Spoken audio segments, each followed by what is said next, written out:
por Kenneth Reagan, capítulo 11. Como aumentar a unção? Há uma unção sobre nós, quer reconheçamos, quer não, se fomos chamados a algum cargo no ministério.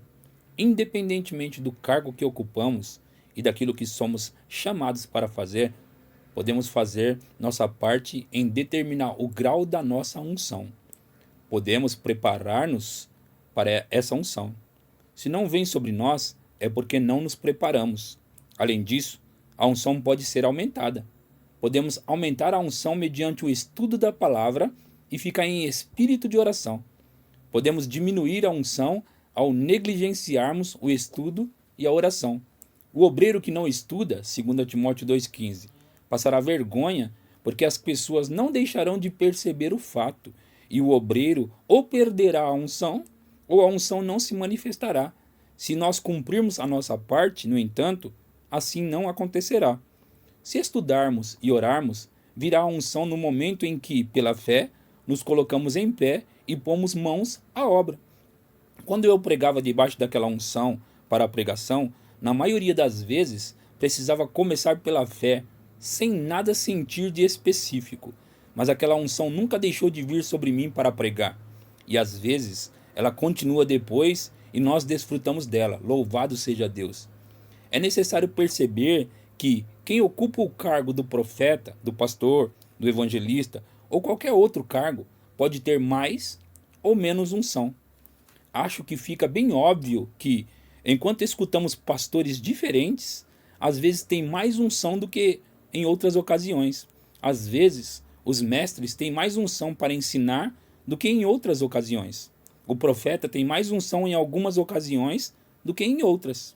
Nos tempos do Antigo Testamento, o Espírito Santo vinha sobre 3 tipos de pessoas: o profeta, o sacerdote e o rei, para capacitá-los a funcionar nos seus respectivos cargos.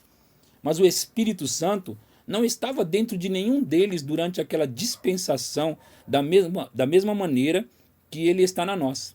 Você sabia que Davi, além de ter sido ungido rei de Israel, também era profeta? A unção do profeta estava sobre ele. Você se lembra daqueles 2 profetas do Antigo Testamento, Elias e seu sucessor Eliseu? Eliseu pediu e recebeu uma pias. Isso não significa que existem muitos. Existe um só. Aquilo que Eliseu chamou de porção dobrada seria uma dupla medida da unção para ocupar o mesmo cargo. Semelhantemente, a medida de unção não estaria disponível para quem não era chamado para aquele cargo. Não precisariam dela. Quem, por exemplo, foi chamado para ser pastor, não precisa da unção do pastor. Eliseu, porém, fora chamado ao cargo de profeta. Como obter um manto? Quando eu estava entre os batistas, não se ouvia falar muita coisa a respeito do manto que caía sobre as pessoas. Acho que o manto não estava sobre muitos entre nós. Quando, porém, passei para os círculos do Evangelho Pleno, ouvi falar bastante a respeito, porque eles sabiam muito mais a respeito da unção. Posso informar os pregadores como conseguirem o manto de qualquer ministério que desejarem, porque as respostas estão visíveis bem aqui na história de Elias e de Eliseu. 1 Reis 19:19. Partiu, pois, Elias dali e achou a Eliseu, filho de Safate, que andava lavrando com 12 juntas de bois adiante dele. Ele estava com a 12ª. Elias passou por ele e lançou o seu manto sobre ele. Esse manto era, na realidade, um símbolo daquele cargo específico. Representava a unção pelo Espírito Santo. Indicava que o Espírito Santo viria sobre Eliseu, mas não era a própria unção. Simbolizava o Espírito Santo e o poder de Deus. O manto envolverá o indivíduo que ministrará sob a unção que acompanha seu cargo ou chamada da parte de Deus. Às vezes, no ministério, quando a unção vem sobre mim, parece que um manto desce sobre mim.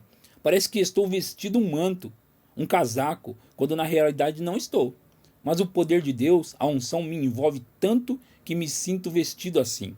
1 Reis 19:20. Então deixou Eliseu, os bois, correu após Elias e disse: deixa-me beijar a meu pai e a minha mãe, e então te seguirei.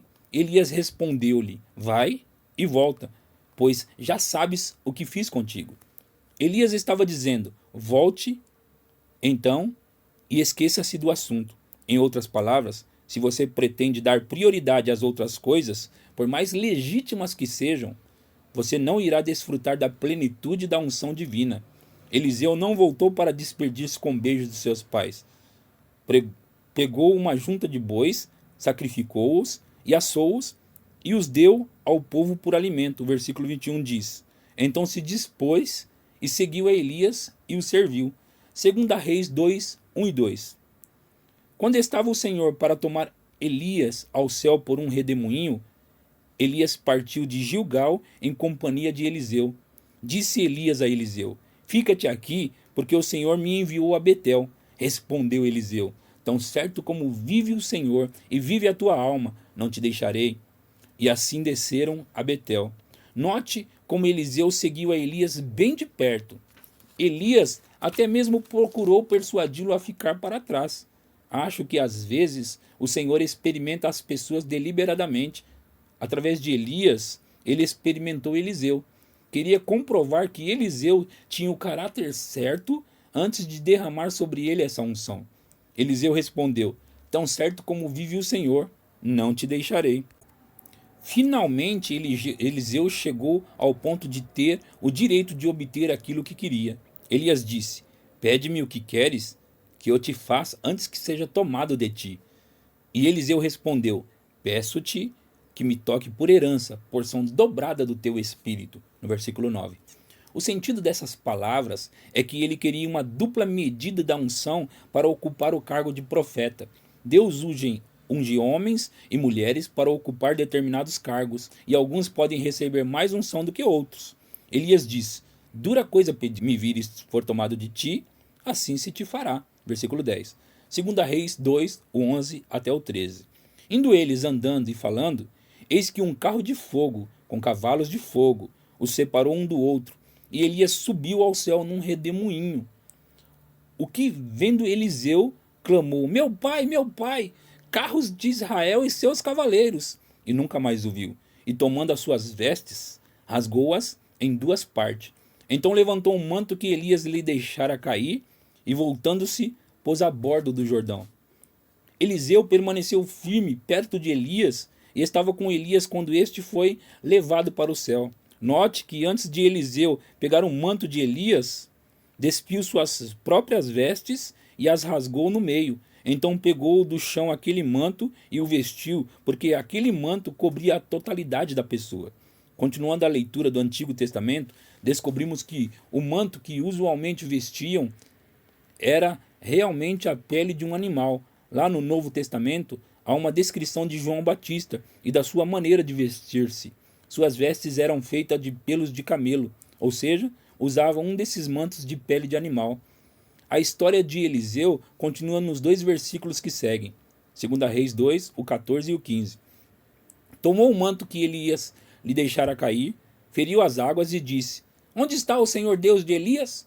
Quando feriu ele as águas, elas se dividiram para uma e outra banda, e Elias passou.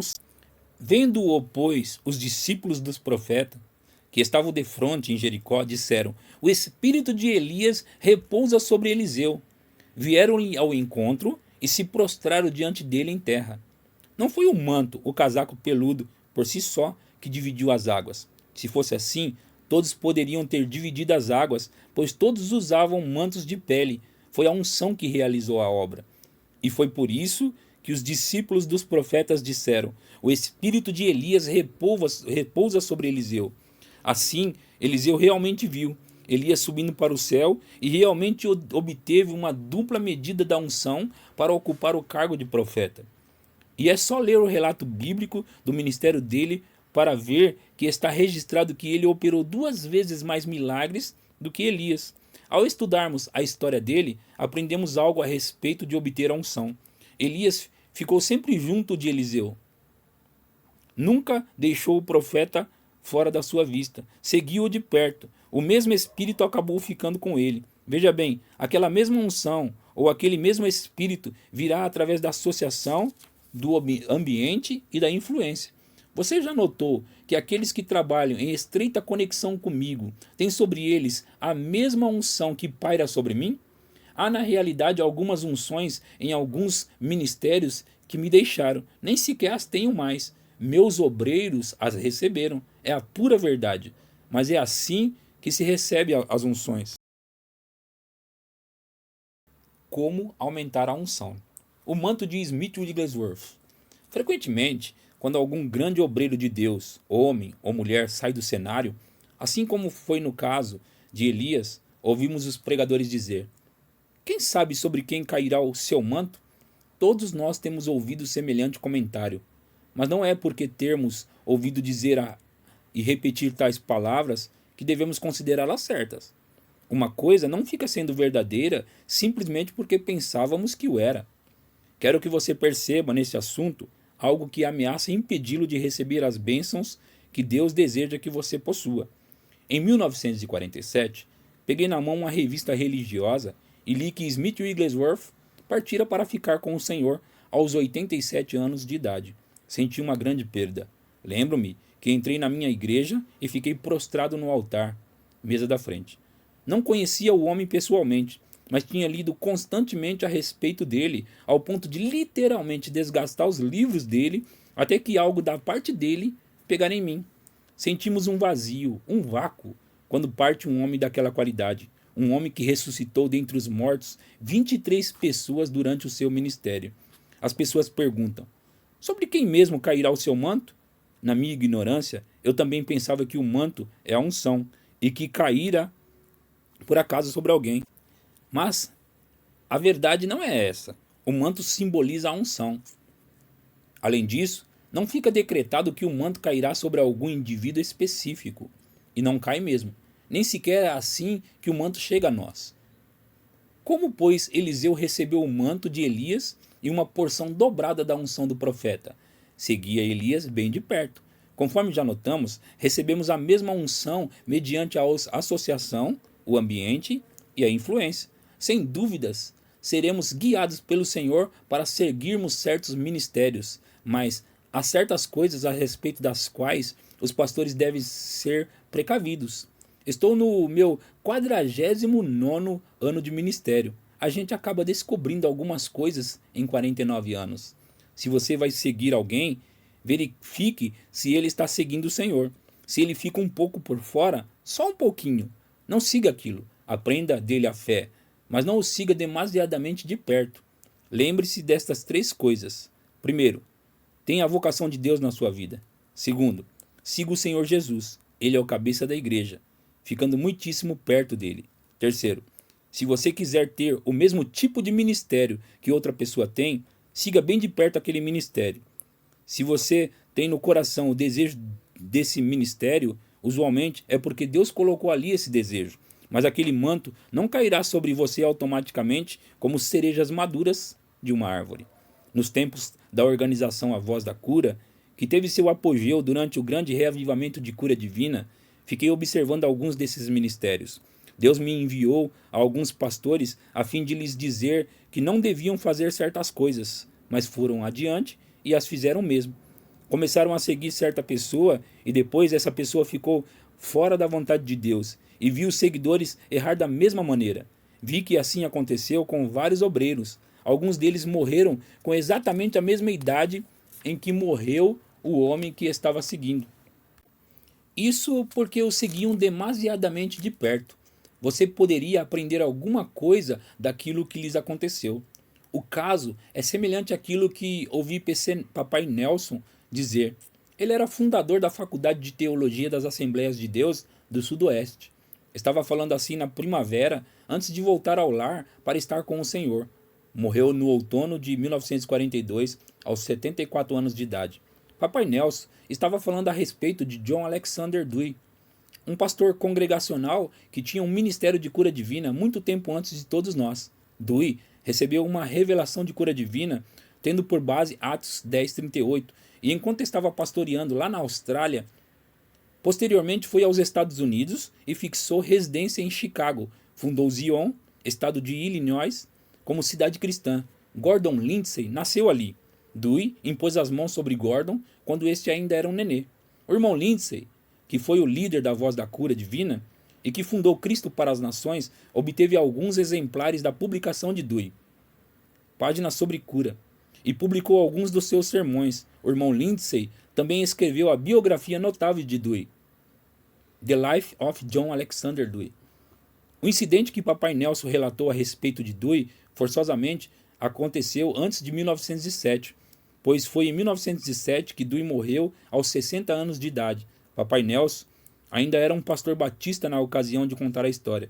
Ele mesmo não recebeu o batismo no Espírito Santo, a não ser em 1921, quando então entrou no ministério de cura. Papai Nelson disse: "Vi Dewey na presença de 6 de nós, ministros denominacionais, e de 5 médicos. Os médicos tinham trazido uma mulher que tinha um tumor maligno no lado do rosto. Parecia uma berinjela gigante, arroxeada, azulada, e crescia dentro da boca e cobria a totalidade da face. Era quase do tamanho da sua cabeça. Os médicos não podiam aplicar nenhum tratamento porque era grande demais. Naqueles dias, o remédio que teriam aplicado era venenoso e a mulher poderia ter absorvido uma quantidade demasiada do veneno. Vi a presença dos 6 ministros denominacionais e dos 5 médicos agarrar aquele tumor maligno, dizer: 'Em nome do Senhor Jesus Cristo', e arrancá-lo do rosto dela. Os médicos examinaram imediatamente o rosto dela e disseram: 'É pele de nenê. É pele que acaba de nascer na totalidade do rosto dela.' Depois, Papai Nelson acrescentou: 'Podemos seguir o exemplo de fé que Dewey nos deu, mas não devemos seguir a sua doutrina.' Nos seus anos finais, Dewey tinha ficado fora da vontade de Deus. Alguns perguntarão: é possível estar errado na doutrina e forte na fé? Certamente. Assim temos visto nas vidas de Dewey e de outras pessoas. É necessário conscientizar-se de que uma pessoa pode estar certo no coração e errada na cabeça. É por isso que devemos tomar cuidado no tocante a quem seguimos, especialmente no ministério. Um jovem que segue bem de perto um outro homem cometerá os mesmos enganos nos quais se enveredou o homem mais velho. Que aprenda alguma coisa da parte dele, se puder, mas conforme disse Papai Nelson, podemos seguir seu exemplo de fé, mas não devemos seguir a sua doutrina. Mas, mais de uma vez, vi pessoas em ministérios maravilhosos e legítimos ficarem fora dos trilhos. E vi a mesma coisa acontecer no cargo pastoral. Sabe-se, é lógico, que há aqueles que sempre comentam alguém que fracassou. Gosto de seguir quem não fracassou, louvado seja Deus. Alguém sabendo que cremos na cura divina, vai dizer: ora, o irmão fulano tinha um ministério de cura e ele morreu jovem. E depois o irmão Beltrano morreu assim também. Sempre respondo: não sei por que morreu. Não é esse o meu problema, nem é da minha conta. Não sou seu senhor e chefe. O assunto é com ele e o Senhor. Não estou seguindo a ele. Afinal de contas, estou seguindo o Senhor. Se, porém, eu quisesse seguir o exemplo de alguém, escolheria Smith Wigglesworth. Viveu a totalidade dos seus dias, louvado seja Deus, e morreu sem enfermidade, aos 87 anos de idade. Outro exemplo excelente foi um pastor que era batista até ser batizado no Espírito Santo, falar em outras línguas e pregar a cura divina. Tinha ouvido vários boatos a respeito da morte dele, mas depois visitei a filha dele, que estava realizando campanhas de reavivamento no estado onde morava. Acabei descobrindo que quando esse cavalheiro tinha 93 anos, visitou certa mulher durante o café da manhã. Já está na hora de eu voltar para casa. A filha e a esposa, que eram bastante mais jovens do que ele, tirou a conclusão que, de certo, ele estava ficando sênior e que não sabia que já estava em casa. A filha dele me contou: Mamãe e eu acabamos de lavar a louça e entramos na sala. E ele estava sentado ali na cadeira e disse: avisei todos vocês que vou para casa hoje. Ali está Jesus. Adeus. Sentado ali na cadeira de balanço, levantou o voo. Creio que o seguirei de perto. Aleluia. Lembre-se daquilo que Paulo disse. 1 Coríntios 11:1. Sede meus imitadores, como também eu sou de Cristo. Seguir o exemplo das pessoas é muito bom, mas somente se elas estão seguindo a Cristo bem de perto.